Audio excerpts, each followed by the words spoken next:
익산 일빛교회 장권능 목사입니다.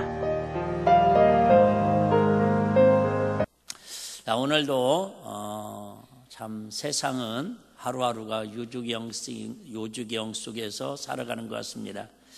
특별히 산천 지역에서 큰 대형 산불이 나가지고 우리 소방대원들, 진화대원들이 4명이나 숨진 채 발견돼 가지고 온 국민들의 마음이 참 무겁습니다. 어쨌든 우리의 마음의 무거운 마음을 갖고 또 그들의 희생이 헛되지 않았으면 하는 그런 마음을 잠깐이라도 우리 생각하면서 오늘 말씀을 같이 나눌까 합니다. 우리는 2025년 사순절을 하루하루 보내고 있습니다. 사순절이라고 해서 특별하게 더 금식하고 경건하게 보내는 의미도 있지만 우리의 삶은 그래도 날마다 주님이 기뻐하는 삶이 뭘까, 또 의미 있는 보람된 삶을 어떻게 살아가야 할 것인가. 실상도 우리 세상에 이렇게 숭고한 희생을 하고 살아가는 사람들도 있는데 나를 위해서 십자가 빌려 죽으시고 부활하시고 나에게 생명의 주인으로 오신 그 예수님을 위해서, 또 그 예수님의 죽음이 헛되지 않도록, 또 세상의 유혹을 이기고 오늘도 어렵게 갈등을 이기고 한자리에 모여서 우리가 예배하는데 최소한의 우리가 하나님이 뭔가 우리에게 예배를 통해서 깨닫는 영적인 그런 은혜가 있었으면 좋겠다라는 생각을 다시 한번 가져봅니다. 조지 폭스라는 분이 계십니다. 조지 폭스라는 분이 계시는데 이분이 저와 비슷한 이런 고백을 하더라고요. 저는 예수님을 알았으며 그분은 제 영혼에 아주 소중한 분이셨습니다. 하지만 저는 친절함과 오래 참음과 온유함을 유지하지 못하도록 방해하는 제 안에 존재하는 어떤 이상한 것을 발견하게 되었습니다. 무슨 얘기냐면, 풀어드리면 어렵게 예수님을 믿고 예수님이 나의 구주로 영접하고 찬양하고 예배드리고 하나님 말씀 속에 들어가니까 너무너무 좋고 행복하더라는 겁니다. 근데 그 행복한 마음이 계속 유지되지 못하고 어느 순간에 하나님의 말씀을, 지난주 말씀처럼 하나님이 말씀을 통해 축복을 주시는데 그 말씀을 지켜야 하는 줄 알면서도 지키지 못하들은 나 아닌 나가 내 안에서 자꾸 화나게 만들고 누군가를 미워하게 만들고 친절하지 못하게 만들고, 여러분들은 다 완벽해가지고 아멘을 안 하시는데 저는 다 걸리더라고요. 오래 참고 싶은데 오래 참아지지 않고, 오늘도 상냥하게 옆 사람들한테 인사하고 싶고 사랑한다고 고백하고 싶은데 나도 모르게 불쑥 이렇게 나오고, 왜 그럴까 이렇게 고민이 되어가지고 이 조지 폭스라는 분이 그것을 억누르기 위해서 할 수 있는 모든 일을 노력하고 수고했지만은 내 안에 그 어떤 것이 사라지지가 않더라는 거예요. 나 아닌 나의 감정이, 나 아닌 나의 인격이 내 속에서 계속 꿈틀거리더라는 거죠. 그래서 예수님 앞에 간절히 기도했답니다. 예수님, 저의 뜻을 내어드리고 제 마음에 오세요. 그리고 났더니 친절하지 못한 거, 오래 참지 못하는 거, 온유하지 못하는 거, 상대방을 소중하게 생각하지 않고 나만 소중하게 생각하는 걸 몽땅 예수님이 다 꺼내주시더라는 거예요. 막 꺼내주시더라는 거예요. 그리고 더는 그것을 제 마음을 지배하지 못하도록 마음의 문을 콱 닫았대요. 이분은 진짜 성자 같은 분이십니다. 근데 우리는 매일 이렇게 꺼내고 설교하고 들어도 뒤돌았으면 이것이 또 나오고 몸에서 떼나오듯이 쉬지 않고 나오는 게 이런 속성인 것 같습니다. 우리에게 인생을 살아가면서 참 다양한 문제가 있습니다. 물론 일반적인 이야기일 수도 있겠지만은 때로는 우리가 돈 때문에 생기는 문제가 많은 것 같아요. 때로는 여러분 인간관계가 복잡해서 생기는 문제가 많은 것 같습니다. 그런데 오늘 성경을 보니까 인생의 모든 문제의 핵심은 딱 하나가 그 중심에 있는데 그건 뭐냐면 겸손하지 못해서 문제가 된다라는 거예요.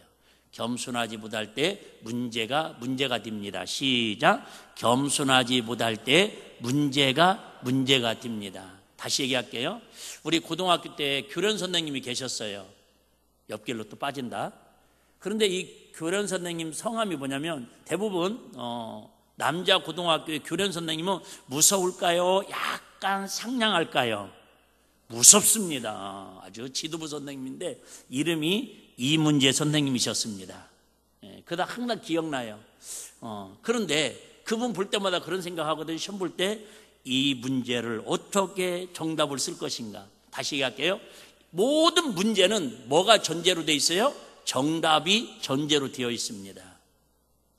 문제가 아무리 어렵고 다양 복잡해도 제가 가장 강조하는 말씀 중에서 해답은 결국 누구를 통해서 해결돼요? 예수 그리스도를 통해서 정답을 찾을 수 있습니다. 할렐루야.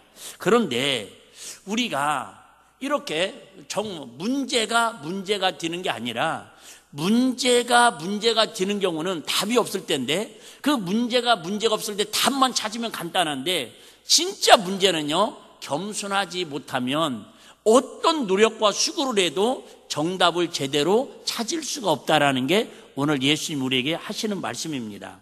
우리가 잘 아는 것처럼 겸손하지 못하면 반대가 뭘로 나타나니까요? 교만하니까요. 저 정치 얘기 하고 싶지도 않습니다. 그런데 그냥 여러분 이해하기 쉽게 말씀드리는 거예요. 다시 얘기할게요. 여러분 선거하기 전에는 정치인들만큼 아마 겸손한 사람들이 없을 겁니다. 겉으로 볼 때는. 와서 막 사거리에서 언제부터 그랬다고 막 90도로 인사를 하고 막 쫓아다니면서 오라고 다니는데 교회까지도 오셔서 목사님 막 뒤에서 성도님들 얼마나 친절하고 얼마나 겸손해 보입니까? 근데 이상하게 저기 서울 여의도라는 그 큰 집에만 들어가시면 다 잘났다고들 자기 큰소리 치고 결국 뭐예요? 이 나라가 이렇게 지금 혼란스러운 것도 결국 뭐예요? 서로 교만해서 그럽니다. 교만이 뭐예요? 한마디로 말하면 내가 당신보다 잘났다 그 얘기입니다. 내가 당신보다 똑똑하고 더 잘났다고. 예수님께서 3년 6개월 동안 제자들을 부르셨습니다. 그리고 동거동락을 하면서 복음을 전하십니다. 하나님 나라를 주로 가르치셨습니다. 하나님의 뜻을 우리에게 가르쳐 주셨습니다. 그런데 유일하게 예수님께서 한 말씀 하십니다. 무슨 말씀을 하시냐면 나에게서 배우라. 시작. 나에게서 배우라. 예수님은 우리가 아시는 것처럼 하나님의 본체시면서도 하나님의 영이시면서도 하나님처럼 이 땅에 육신을 입고 오신 분이에요. 그럼에도 불구하고 우리에게 많은 걸 가르쳐 주셨습니다. 가르쳐 주셨는데 나에게서 배우라고 이렇게 명령하신 것은 오늘 본문이 딱 한 군데 나옵니다. 근데 그 본문에서 배우라고 하는 게 뭘 배우라고 그러냐면 뭘 배우라고 그럽니까? 너희는 그죠? 나는 마음이 온유하고 겸손하니 나의 멍에를 메고 내게 배우라. 누구에게 배우라는 거예요? 예수님에게 배우라는 거예요. 예수님에게. 뭘 배우라고 그러셨다고요? 온유하고 겸손한 마음. 좀 이따 말씀드리겠지만 온유하다는 단어하고 겸손하다는 단어하고 원어에서는 똑같이 쓰고 있습니다. 그러니까 예수님은 제자들에게 한번 생각을 해봐요. 다시 또 생각을 해봐요. 자, 예수님이 어느 날 길을 지나가시다가 갈릴리 해변을 지나가시다가 열심히 새벽부터 고기 잡고 수고하고 애쓰고 그런 제자들이 있어요. 그런데 너희는 나를 따르라 그러니까 그 배를 버려두고 생업을 버려두고 예수님을 따라다닙니다. 겸손합니까? 교만합니까? 겸손합니다. 또 베드로 같은 경우는 예수님이 나타나니까 뭐라고 표현합니까? 주여 나를 떠나소서 나는 죄인이로소이다. 이렇게 겸손의 상징을 표현합니다. 그런데도 오늘 제자들에게 또 많은 주변에 있는 사람들에게 너는 나에게서 배울 게 있는데 예수님에게서 배울 게 딱 하나를 이야기하라면 사실 여러분 예수님의 성품은 우리는 뭘로 표현하고 있습니까? 사랑이죠. 하나님은 사랑이시라. 근데 그 사랑이 전제가 뭐라는 거예요? 겸손이라는 거예요. 그래서 예수님의 성품을 딱 한 단어로 함축하자면 어떤 예수님이시라는 거예요? 겸손하신 예수님. 왜? 겸손해야 뭐가 실천이 되니까요? 사랑도 실천이 되고 빛이 나니까. 여러분, 사랑할 수 있습니다. 무슨 사랑? 잘못된 사랑. 즉 사랑은, 겸손을 전제로 한 사랑은요, 상대방에게 기쁨을 주고 상대방에게 웃음을 주고 상대방에게 뭔가 행복을 줄 수 있습니다. 할렐루야. 그런데 교만한 사랑, 잘못된 사랑은요, 예를 들면 저번에도 우리 대전에서 뭐 그런 일이 있다고 제 지역 얘기하면 안 되죠. 참. 선생님이 당연히 학생을 사랑합니까? 안 합니까? 하죠. 하는데도 체벌을 잘못해서 죽음에 이르고, 또 어떤 뭐 이렇게 어린이집이라든지 태권도 도장 그런 데 갔는데 그 사람들도 나름대로 다 그 관원들을, 어린이집 아이들을 사랑합니까? 안 합니까? 한다니까요. 근데 그 마음에 뭐가 없는 거예요? 주님 같은 겸손한 마음이 없기 때문에 사랑한다고 체벌하고, 사랑한다고 밥도 안 주고, 사랑한다고 가두고, 그렇게 해가지고 도리어 잘못된 사랑이 그 영혼과 그 삶을 퇴폐하게 만드는 일들이 한두 번이 아니지 않습니까? 교회도 마찬가지입니다. 교회 얘기하면 여러분들이 좀 이렇게 거부감을 가질 수 있는데 또 얘기하네요. 안 오고 싶은데. 여러분, 저 정치인들 오늘 제가 어떤 분 보니까는 14일째 단식하다가 건강이 악화돼가지고 병원으로 이송됐다고 그러더라고요. 여러분, 그분이 나라 사랑할까요? 안 사랑할까요? 사랑하니까 하나밖에 없는 목숨을 14일씩이나 단식하고 굶잖아요. 죄송해요. 저와 여러분들은 교회 사랑합니까? 안 사랑합니까? 사랑하죠? 여러분 가족들 사랑합니까? 안 합니까? 하죠, 당연히. 근데 그분만큼 우리는 열흘은 고사하고 일주일만이라도 단식하면서 그 사랑하는 교회를 위해서, 그 사랑하는 가족을 위해서 우리 금식해 보셨나요? 아니잖아요.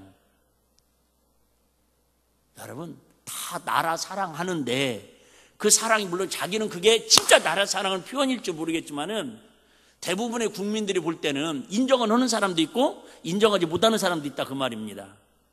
저는 목사 마음이 못돼가지고 오늘 아침에 그 기사를 보는데 죽을 때까지 냅두지 뭐로 병원에 싣고 가나, 그런 생각이 들 뻔했다니까요. 왜? 진짜 나라를 사랑하는 마음이 느껴지면 나도 그 마음이 공감되고 아파할 거다, 그 말이죠. 다시 얘기할게요. 여러분, 사랑은, 겸손을 수반되지 않는 사랑은, 그 사랑은 도리어 상대방에게 폐악까지도 끼칠 수 있다라는 거예요. 우리가 잘 아는 것처럼, 여러분 더 이상 얘기 안 해도 아시는 것처럼 대통령이 나라 사랑해서 했다고, 계엄령을 했다고 그러지, 여러분 나라를, 내란을 일으켜가지고 이렇게 국론을 분열시키려고 했다고 하십니까? 아니라니까요. 여러분, 헌법 재판관들도 여러분 8명이 나라 사랑할까 안 할까요? 누구보다 사랑하는 사람들은 믿습니다. 그런데 그 사랑을 가지고 우리 지금 온 나라가 이렇게 분열되고 이렇게 아파하는 것은 결국은 그 사랑이, 사랑은 맞는데 내가 볼 때는 뭐가 빠져 있다고요? 겸손의 마음이 빠져 있다, 그 말입니다. 다시 얘기할게요. 좀 뒤에도 말씀드리자. 겸손의 전제는 빌립보서 2장 말씀처럼 나보다 상대방을 더 존중히 여기고 높게 여기는 게 겸손의 마음이다, 그 말이에요. 할렐루야. 그러면 여러분 절대 이렇게 나라가 싸울 수 없다라는, 교회도 마찬가지입니다. 그 사랑만은, 그 예수님이 나를 위해 십자가에 죽으셨다고 고백하는 그 성도들이 모여있는 공동체가 교회인데도 불구하고 교회에서조차도 서로 싸우고 분쟁하는 교회들이 없잖아, 있잖아요. 뉴스에도 나오고. 왜 그럽니까? 겸손하지 못해서. 그러니까 예수님께서 딱 한마디 가르쳐 주셔요. 야, 너희는 나한테도 전도하는 걸 배워라, 믿음을 배워라, 희생을 배워라, 예배하는 걸 배워라, 헌금 잘하는 걸 배워라, 봉사 잘하는 걸 배워라. 이렇게 하지 아니하시고 오직 뭘 배우라는 거예요? 나에게서 겸손과 온유를 배우라는 거예요. 왜요? 온유와 겸손을 배우면 나머지는 전부 하나님의 사랑으로 채워지시는 열매로, 빛으로 나타나는 은혜이기 때문에. 할렐루야. 온유가 있어야 돼요. 여러분, 겸손이 있어야 돼요. 그렇지 않으면 말 그대로 우리의 수고와 우리의 믿음과 우리의 모든 것들이 울리는 꽹과리처럼 전혀 변화가 없고요, 삶에 선한 영향력을 끼칠 수 없다라고 성경은 우리에게 말씀하고 있습니다. 겸손이라는 뜻은요, 헬라어로는 타페이노스라고 합니다. 타페이노스. 이걸 풀어서 해석하면 이런 뜻이에요. 낮은, 비천한, 지면에서 높이 올라가지 않다라는 뜻인데, 한마디로 말하면 전쟁하다가 포로로 잡힙니다. 무장 해제를 합니다. 그러면 완전히 감옥 같은 데에서 뭐랄까 인권을 다 빼앗기고 땅바닥에 납작 엎드려서 코를 땅에 대고 그냥 내 생사 박탈권을 당신에게 맡기겠습니다. 어떤 주인 앞에 엎드리는 노예처럼 그렇게 내 인권과 내 자존심과 내 모든 것, 전 재산을 다 내려놓고 나의 그냥 살고 죽는 문제를 당신 손에 맡기겠으면 납작 엎드려 있는 게 바로 겸손의 모습의 표현이라는 거예요. 겸손. 근데 여러분, 저부터 시작해서 우리는 나름대로 다 뭐예요? 겸손합니다. 옆 사람한테 물어봐봐요. 당신은 교만합니까? 겸손합니까? 물어보지 마요. 지금은 그냥. 대부분은 다 겸손하다고 표현을 합니다. 근데 그게 틀린 말은 아닙니다. 왜? 우리는 서로 상대성으로 비교를 하니까. 상대성으로 비교를 하니까. 근데 신앙과 세상의 법이 다른 게 뭐냐면, 성경이나 신앙은요, 절대성입니다. 절대성이라는 것은, 예를 들면 100명이 모여 있으면 99명이 잘못됐다고 그러고 1명이 옳다고 그러면, 절대성은 1명이 오르면 그게 옳다라는 게 절대성입니다. 상대성은 뭐냐면 서로 비교하는 거예요. 서로 비교하는 거. 예를 들면 자녀들이 시험을 봤어요. 너 몇 점 맞았냐? 엄마 이번에 웬일로 쉽게 나왔더라고. 90점 맞았어요. 그럼 와, 우리 아들 우리 딸 막 이래야 하는데, 네 짝꿍은 몇 점 맞았냐? 꼭 물어봐요. 네 짝꿍은 몇 점 맞았냐? 그러면 80점 맞았다고 그러면 속으로 그럼 그렇지 다행이다 그러면서, 만약에 그렇게 물어보지도 않아요. 대부분은 물어보지도 않고 90점 맞았다고 그러면, 야 시험이 얼마나 쉽게 나와까지 90점 맞았냐? 네 짝꿍은 100점 맞았지? 보나마나 100점 맞았지? 이게 뭐예요? 서로 상대성으로 비교할 때에 생기는 불행의 씨앗입니다. 교회에서도 마찬가지입니다. 예수님 계속 말씀하시잖아요. 사람에게도 믿음도 그릇이 각자 다르다라는 거예요. 근데 우리는 자꾸 뭐예요? 서로 상대성으로 비교를 하려고 그래요. 아니에요. 저와 여러분들이 겸손하고 저와 여러분들이 신앙생활에 행복하려면 하나님과의 절대성으로 살아가는 은혜가 있기를 주의 이름 축복합니다. 절대성으로 살아야 돼. 절대성으로. 즉 하나님하고 나하고 관계를 봐야지, 자꾸 나하고 관계 속에서 옆 사람하고 봐요. 다시 얘기할게요. 자, 예를 들면 어떤 사람에게 누가 성경이 나오잖아요. 이게 품꾼의 이야기. 아침에 7시에 들어와서 이런 사람이나 오후 3시에 들어온 이런 사람이나 똑같이 10만 원 주기로 했는데, 아침 7시에 들어온 사람도 10만 원 주고 오후 3시에 들어온 사람 10만 원 주니까는 누가 불만을 가져요? 오후 3시에 들어온 사람입니까? 7시에 들어온 사람입니까? 오후 3시에 들어온 사람이 불만을 가질 필요는 없겠지요. 아침부터 왜? 오후 3시에 들어온 사람이 10만 원 받으면 이 사람은 10만 원을 약속해서 지가 얼마나 줘야 돼요? 13만 원을 줘야 상대성이 맞는 거잖아요. 이게 상대성이에요. 근데 뭐예요? 절대성이라는 거예요. 제가 웃자고 항상 하는 얘기지만, 여러분 행복하게 살려면요 이런 마음을 가져야 돼. 그게 세상적인 겸손한 마음이에요. 잘난 사람 잘난 대로, 못난 사람 못난 대로 그냥 그렇게 받아들이고 사는 게 그래도 스트레스를 덜 받습니다. 스트레스를. 근데 이게 돼요, 안 돼요? 안 된다니까. 왜? 세상은 다 눈만 뜨면 서로 비교하게 만들어져 있어요. 어떤 목사님이 이렇게 방송 설교 하시는데, 오래전에 들었는데 이렇게 한 번씩 예화가 생각이 나더라고요. 이분은 한국에 100년에 한 번 나올까 말까 하는 그런 하여튼 능력 있는, 여기서 능력이라는 것은 영적인 능력이 아니라 하여튼 이렇게 설교의 능력자, 지금 은퇴하셨는데요. 이분이 어느 교회에서 이렇게 중형교회, 거의 대형교회에도 목회하시다가 개척을 하셨어요. 개척을 하셨는데 대학교 강당을 빌려가지고 예배를 드리는데 3개월 만에 4,000명이 모입니다. 100년에 한 번 나올까 말까 하는 그런 능력 있는 목사님 맞잖아요. 이분이 하는 얘기가 주일날 되면 1부, 2부, 3부 막 이렇게 계속 드려요. 주로 젊은이들이 많습니다. 이 4,000명이면 얼마나 막 운동장에 차가 얼마나 많이 들어오겠어요. 무경칠에서 이렇게, 무경칠은 아니죠. 어쨌든 위에서 이렇게 쳐다보면 차가 막 들어온다라는 거예요. 어느 날 자기가 소스라치게 놀란 적이 있대요. 자기도 모르게 생각지 않는 좋은 막 이렇게 비싼, 난 뭐가 비싸고 뭐가 좋은 차인지는 모르겠어요.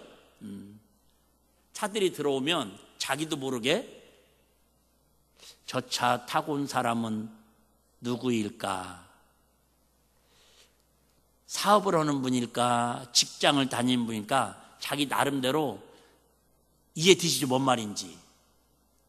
이처럼 강단에서 공의와 정의와 가난하고 소외되고 병든 자를 친구 삼으러 예수님이 오셨다고 그 예수님을 소개하는 목사님에도 불구하고 순간에 눈에 보이는 게 상대성으로 사람을 평가하고 있다라는 거죠. 여러분, 저만 그런 생각 듭니까? 여러분들 그지 않아요? 그게 당연한 겁니다. 근데 당연한 걸 당연하게 받아들이면 세상법입니다. 우리 믿음의 사람들은 진리를 받아들이고 하나님의 말씀을 받아들여서 상대성을 절대성으로 받아들이고 살아가는 게 은혜인 줄로 믿습니다. 그래서 겸손이라고 하는 말은요, 아나라는 뜻이래. 히브리서로 아나 겸손해라. 너나 겸손해라. 아나 겸손해라. 온유도 그러면 똑같은 뭔 뜻이라고 히브리어로 아나라는 뜻입니다. 그러니까 이렇게 얘기하는 겁니다. 예수님께서 나는 마음이 온유하고 겸손하니 하실 때에 나는 마음이 아나하고 아나하니 하신 거라는 거예요. 그러니까 겸손하고 겸손하니.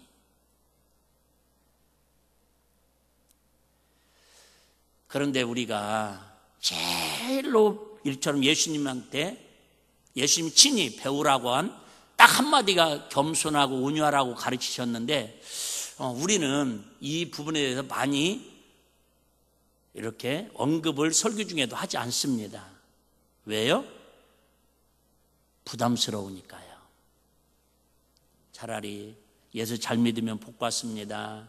기도하면 응답 받습니다. 하나님이 죽은 자도 살리십니다. 이런 설교는 받아들이기 쉬운데, 그러니도 일주일 동안 힘들게 살아왔는데 내가 예수 믿는다고 지금 자녀한테, 부모님한테, 남편한테 얼마나 내가 지금 참고, 내가 예수 믿으니까 이만큼이나 참고 살지, 지금 하루하루 막 속에서 막 지금 부글부글 참고 있는데 예수님은 까니마 똑같다고 세상 위로는 못 해줄 망정 더 겸손해야 한다고, 겸손하지 않으면 교만한 거라고, 교만은 마귀의 속성이고 겸손은 하나님의 마음이라고 막 이렇게 세게 얘기하면 두 가지 마음이에요. 첫 번째 얘기했잖아요. 목사님, 크라인도 예수 믿어 이만큼이나 참고 이만큼이나 겸손하게 살려고 그러는데 너무 하시는 거 아니에요? 이런 마음이 하나 들고, 두 번째는 대부분은 그러진 않겠지만, 목사님 자기는 얼마나 겸손해서 우리한테 저렇게 가르치려고 든데. 그런 사람은 없죠, 설마? 있는가 보다. 아멘 안 하시는 거 보니까. 자, 그렇다면 도대체 무엇 때문에 예수님이 우리에게 반드시 겸손을 배우라고 친히 말씀하실까? 여러분, 저한테도 겸손을 배워라 그러면 여러분들이 진짜 그냥 비아냥거려도 좋습니다. 왜? 그게 당연한 거니까. 겸손하지 못하니까. 그런데 예수님이 친히 이 지구촌에 있는 모든 사람들한테 겸손을 왜 배우라고 하실까? 아까 있잖아요. 믿음도 아니고 돈 버는 방법. 우리한테는 솔직히 돈 버는 방법이나 좀 잘 가르쳐 줬으면 좋지 않았겠어요? 엊그저께 우리 어떤 권사님 이렇게 신방했는데 하나님이 이렇게 말씀을 주시더라는 거예요. 응? 여러분, 하나님이 막 기도할 때마다 이렇게 잠 주무실 때 오셔가지고 돈 버는 방법만 잘 가르쳐 주셔가지고 그러면 여러분 교회 오지 말라고도 막 교회 한번 예배 드릴 때마다 많이는 아니고 한 10억씩만 일주일 동안에 돈 버는 방법을 하나님이 친히 알려주셔가지고 그대로 이루어진다면 아마 여기 앉을 자리 우리는 밀려가지고 못 앉아 있을 것 같지 않아요? 그거 알려주면 좋을 텐데 뭐래요? 세상말로 돈도 안 되는. 아니 이거 배우면 배울수록 더 힘들게 살아야 할 겸손을 하나님이 우리한테 배우라고 그러니 참 폭폭합니다. 자, 29절 한번 보겠습니다. 그럼에도 불구하고 왜 반드시 이것만을 이렇게 배우라고 하실까? 나는 마음이 온유하고 겸손하니 나의 멍에를 메고 내게 배우라. 그리하면 너희 마음이 뭐를 얻으리니? 쉼을 얻으리니. 그래요. 여기서 쉼을 얻는다라는 것은 푹 쉰다라는 뜻이 아니라 여기 있잖아요. 너희 뭐가? 마음이 쉼을 얻으리니. 즉 뭐예요? 안식을 누릴 수 있다라는 거예요. 우리 그건 알잖아요. 맞은 놈은 다리 뻗고 자지만 때린 사람은 불안해서 잠 못 잔다고. 왜 우리가 겸손해야 하냐? 세상적으로 보면 미련해 보인 것 같고 바보 같고 희생하는 것 같고 세상이 배알도 없는 것처럼 답적 엎드려서 이래도 저래도 그런 것 같지만 그럴 때에 하나님 주시는 뭐가 있다는 거예요? 참된 안식. 즉 뭐가 있다는 거예요? 평안이 있다는 거. 할렐루야. 여러분 돈으로 이 평강을 살 수 없잖아요. 이 안식일로 우리 주일날도 여러분 왜 돈 벌 수 있는데 왜 놀러 가야 하는데 왜 할 일도 많은데 꼭 주일날 이렇게 와가지고 예배 드리라고 하냐? 결국 뭐 주시려고? 저와 여러분에게 이 안식 주시려고. 하나님의 쉼, 하나님의 평안, 하나님의 평강을 주시려고. 할렐루야. 저와 여러분들이 왜 그럼 안식이 필요합니까? 우리에게는 수고하고 무거운 짐이 다 있어요. 뭐 이런 얘기하면 진짜 또 안 되는데 어렸을 때 이렇게 밭에서 보리를 막 뱁니다. 보리를 베가지고 묶어요. 그러면 그 어린 것한테 초등학교 다니는 어린 것한테 지게에다가 보리단을 2단을 갖다가 이렇게 해가지고 묶어줘요. 누가요? 아버님이. 그때 지게질이하고 키가 크다 말았다니까요. 그러면 그 우리 밭에서 집에까지 가려면 내 그 당시 느낌은 100km인 것 같아. 이게 지금 가보니까 한 400-500m 되는 것 같아요. 이해되시죠? 느낌 알죠? 나만 시골에서 자랐어. 이분은 딱 강남에서 오셔가지고 지게도 몰라 뭔지 지금. 그런데요 그 지게를 지고 막 여름날에 지금 생각해도 껄끄럽네. 보리 껄끄러운 게 막 무게 닿잖아요. 막 무게 닿으면 막 가라를 이렇게 올려가지고 막 지게 들고 가면 문제는 뭐냐면 중간에 쉬긴 쉬어야겠는데 이 작대기를 또 들고 가려면 무거워요. 그러니까 그거 무거우니까 이 작대기를 놓고 그냥 아버님이 뒤에다 밀어주면 일어나가지고 집에까지 그냥 가는 거야. 가가지고는 어차피 거기다가 그냥 뭘 쌀 거니 그냥 확 버려버리는 거죠. 확 버려버려 그냥. 정리는 아버님들 하라고 오고. 그러면 물뚱이도 마찬가지야. 나 물도 봤네 양동이에다가. 아우 진짜. 보리는 껄끄러. 물은 또 이거 저 밑에서부터 위에 올라오려면요 이게 덜컹덜컹 해갖고 반절은 또 다 넘쳐나가지고 집에 와보면 그 항아리에다 담으려고 하면 반절이 사라졌어. 누가 먹었는가. 근데 이제 뭔 얘기하려고 그러냐면 그 중간에 쉬려면 무거워요. 무겁긴 무거운데 중간에 쉬면 다시 일어나려면 또 시계 받치고 막 하다 넘어지면 또 큰일 나니까 그 애타는 마음이 지금 50년이 지났는데도 지금도 이 머릿속에 각인이 돼 있다니까요. 여러분 어떻게 보면 저와 여러분에게도 인생에 지금 무거운 짐이 다 있잖아요. 어떤 사람은 그죠? 물질의 짐이 있고 사업의 짐이 있을 수도 있고 자녀의 짐이, 여기서 짐이 없는 사람은 없어요. 다 있습니다. 어떤 사람은 보리 2단 메고, 우리 아버님 볼 때는 보리 2단 그거 나는 막 무겁다고 막 너무 무거워요 막 인상 쓰고 그러는데 우리 아버님한테는 그게 무거운 걸까요? 가벼운 걸까요? 가벼운 거예요. 저와 여러분들의 정도 차이지 다 상대성이지만 절대성으로 다 인생에 누군가의 무거운 짐이 있어요. 그렇기 때문에 인생에 짐이 있는 사람, 모든 사람이 다 그 짐을 해결해 주시고 우리에게 참된 안식을 주시는 누가 필요한 거예요? 예수님이 필요한 거예요. 2번째입니다. 그러면 왜 우리가 예수님의 겸손을 배울 때만 진정한 안식을 우리에게 허락하실까요? 한마디로 말하면 겸손한 사람만이 주위에서 구원받아 진정한 천국 백성의 삶을 누릴 수 있기 때문에 그렇다라는 거예요. 아닌 말로 여러분 그냥 겸손하면요 하나님 주시는 그 평안을 누리면 좀 불편할 수 있어요. 좀 자존심이 상할 수 있어요. 근데 그 익숙해지면 그것처럼 편안한 거 없습니다. 뭔가 내가 막 거슬리려고 할 때에 잠 못 자고 갈등이 생기고 어려운 것이지, 그냥 나 죽었습니다 하고 그냥 주님께 모든 걸 맡기면 처음이 어렵지 계속 어렵더라고요. 계속 어렵습니다. 그러니까 계속 기도하고 계속 맡기라고 주님 말씀하십니다. 우리 잘 아는 말씀 마태복음 5장 3절 5절 읽고 넘어가겠습니다. 심령이 가난한 자는 복이 있나니 천국이 저희 것이며, 애통하는 자는 복이 있나니 저희가 위로를 받을 것이며, 온유한 자는 복이 있나니 저희가 평안을 땅을 기업으로 받을 것임이라. 한마디로만 뭐예요? 이처럼 겸손한 사람이 누리는 게 천국의 기쁨이라는 거예요. 온유, 그저 심령이 가난한 거, 애통하는 거 다 뭐예요? 겸손해야 할 수 있는 거예요. 겸손해야. 우리 아이들도, 우리 자녀들도 겸손할 때 있죠. 겸손할 때 있어요. 엄마 아빠한테 용돈 달라고 할 때는 얼마나 겸손한지 모릅니다. 어머님, 아버님, 그때만 겸손해요. 우리 성도들도 겸손할 때 있습니다.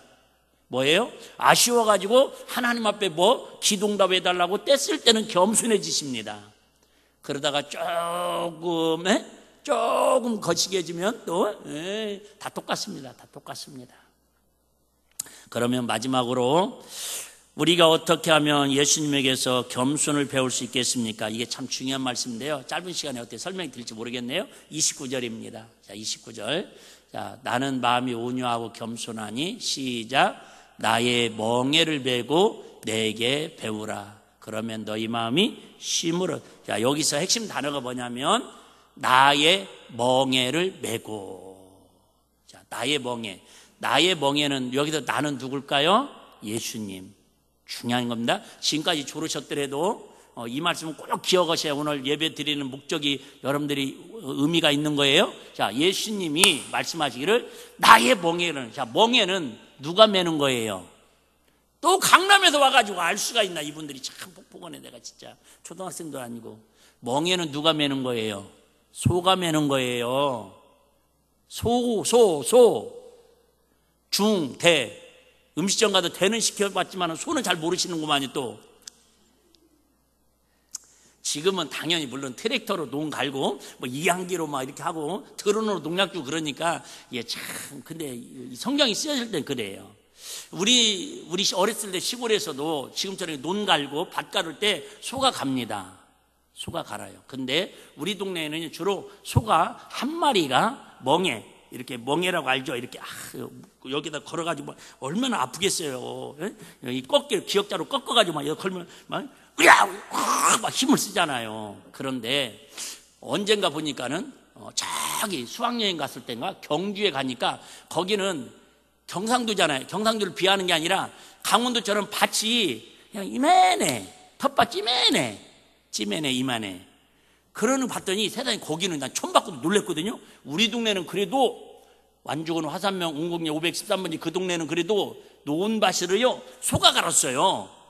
근데 저기 경상도 거기 불국산가 이렇게 드러나는 입구 거기를 봤더니 밭이 하여튼 조그만한데 사람이 쟁기를 끌대요. 봤죠 권사님? 나만 혼자 봤으면 거짓말을 하겠네. 또 사람 둘이서 쟁기를 앞에서 끌고 뒤에서 따라가더라고. 그래서 내가 그때 충격 먹었어요. 아니 소가 끓는 쟁기를 사람이 끌래? 이게 뭐예요? 문화가 좀 다른 거지 틀린 건 아니에요. 여러분 이스라엘에서는 지금도 마찬가지지만 지금 많이 없어졌겠네요. 그 당시에는 주로 농사는 안 지어요. 변 농사는 아닌데 보리와 밀 농사를 합니다. 근데 밭을 가를 때에 당연히 소로 갈죠. 소로 가는데 뭐냐면은 우리는 한 마리가 갈지만 여기는 꼭 두 마리가 같이 갑니다. 두 마리가 멍에를 기역자가 아니라 평자로 해가지고 두 마리가 같이 갈아요. 그러면 한 마리가 가다가 힘들면 어떻게 해야 있어요? 그러면요 옆에 한 마리가 더 뭐예요? 더 힘을 써야 합니다. 그런데 대부분 두 마리를 갈 때에 암수를 같이 갈게 한답니다. 그래서 예를 들면 갈다가 그죠? 수수가 힘들어하면은 옆에 암수가 막 잉크를 해가면서 여보 힘내 조금만 힘내 어차피 주인도 해 떨어지면 집에 갈 거야. 아내 암수가 더 힘들어하면은 옆에 남편 수가 여보 그냥 주인 모르게 약간 그냥 하는 척만 하고 있어. 내가 좀 힘 더 쓸게. 그게 의미가 뭐예요? 멍해라는 뜻이에요. 멍해라는 뭐예요? 같이 간다라는 뜻이에요. 같이 간다. 같이 매다. 다시 얘기할게요. 결론입니다. 중요한 얘기입니다. 여러분, 인생의 무거운 짐을 내가 이렇게 살아보겠다고, 하나님 말씀대로 이렇게 살게 노력한다고 우리가 겸손할 수 없다라는 거예요. 우리가 노력해서 수고해서 훈련해서 온유해질 수 없다라는 거예요. 결국 온유의 주인이신, 온유의 본질이신 그 예수님하고 저와 여러분들이 같이 주님의 그 멍에를 같이 맬 때에 진정한 안식과 진정한 평안과 진정한 쉼을 누릴 수 있다는 거예요. 할렐루야. 그래서 여러분, 교회도 마찬가지예요. 아무리 성도들끼리 멍에를 같이 매도 여러분 화목하고 교회가 부흥되고 행복한 건 한계가 옵니다. 결국은 여러분 가정도 마찬가지예요. 돈 있다고 여러분 지금 여러분 좋은 대학 다니고 좋은 직장 다니고 여러분 지금 좋은 집에 산다고? 아니에요. 여러분 가정에 늘 주님이 온유하고 겸손하니 그 주님과 온 가족들이 같이 멍에를 같이 맬 때에 그 가정이 천국되고 구역원들이 천국되고 이 나라 임직도 여러분 정치인들이 저렇게 애쓰고 수고하고 나라를 사랑하는데 온전히 쓸 수 없는 것은 우리 온유하고 겸손한 예수님과 우리 국민들이 같이 멍에를 같이 맬 때에 진정한 이 대한민국이 하나님 기뻐하는 행복한 나라가 될 줄로 믿습니다. 다른 건 다 그만두더라도 여러분 부모 자식 간에도 마찬가지예요. 나하고 짐을 같이 지자고 하면 부담스러워합니다. 여보 내가 힘든 거 오늘 같이 짐 좀 지니까 부담스러워합니다. 그런데 우리 서로 주님의 십자가를 주님의 그 마음으로 우리 주님과 함께 멍에를 같이 매자고 기도하고 말씀 나누고 서로 사랑의 교제를 나눌 때에 진정한 안식과 진정한 평안과 하나님의 사랑이 저와 여러분을 통해서 가정을 통해서 아름답게 열매 맺게 될 줄로 믿습니다. 한번 따라하고 마치겠습니다. 성도는 예수님에게서 꼭 겸손을 배워야 합니다. 이 시간